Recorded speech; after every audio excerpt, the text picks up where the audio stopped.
I grabbed some hardback books that they sell at Dollar Tree for my next craft. I'm gonna remove the outside cover.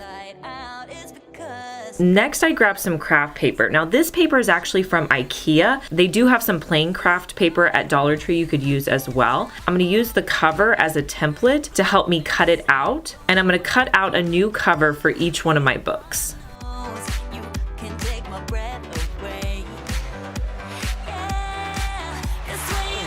Next, I'm simply going to wrap it around my existing books and tape it in place.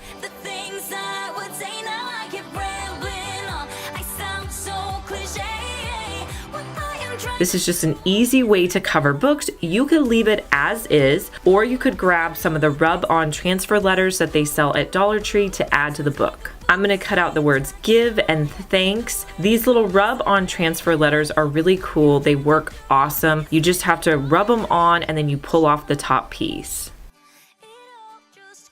I love adding books to my decor. It really helps to increase the height and just give a different look.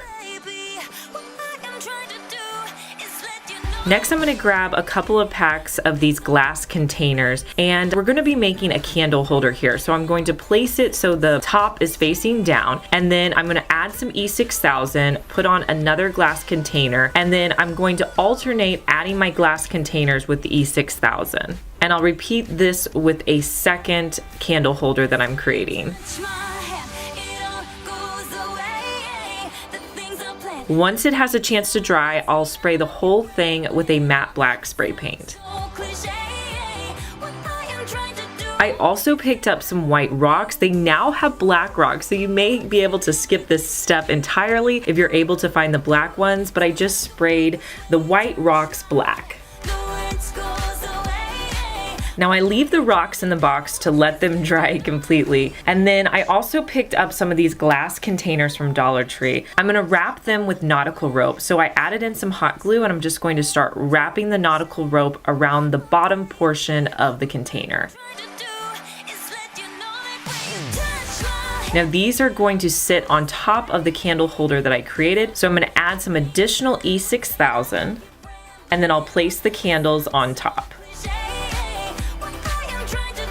I'm gonna fill both of the containers up with the rocks that I spray painted, and then I'm gonna add in candles to finish it off. You wanna add in additional rocks so it doesn't look like your candles are just sitting on top. And here's how they turned out.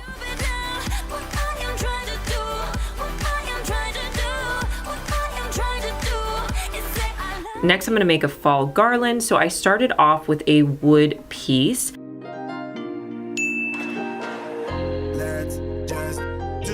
You want to. Please don't be polite, 'cause I like your attitude. I'm going to come in and paint it with white paint.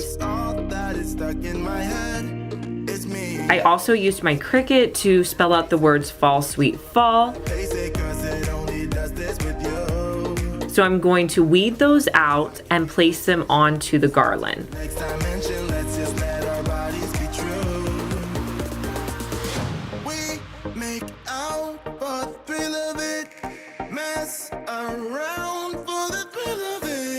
I'm gonna add twine to the top portion of my sign.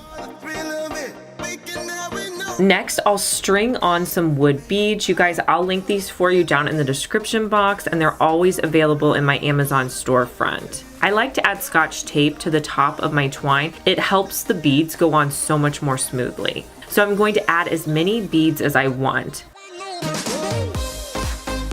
Next, I'll tie it off down at the bottom.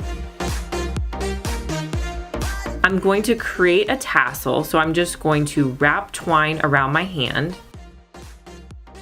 Then I'll snip off the bottom, and then I'll grab another piece of twine and twist it around where I want the twine to kind of be connected, and I'll tie that. I'm gonna slip my tassel onto where I had the beads and tie that. And then I'll cut the tassel at the bottom. And here's a look at how it turned out styled. Let's forget about a curfew, 'cause all that is stuck in my head.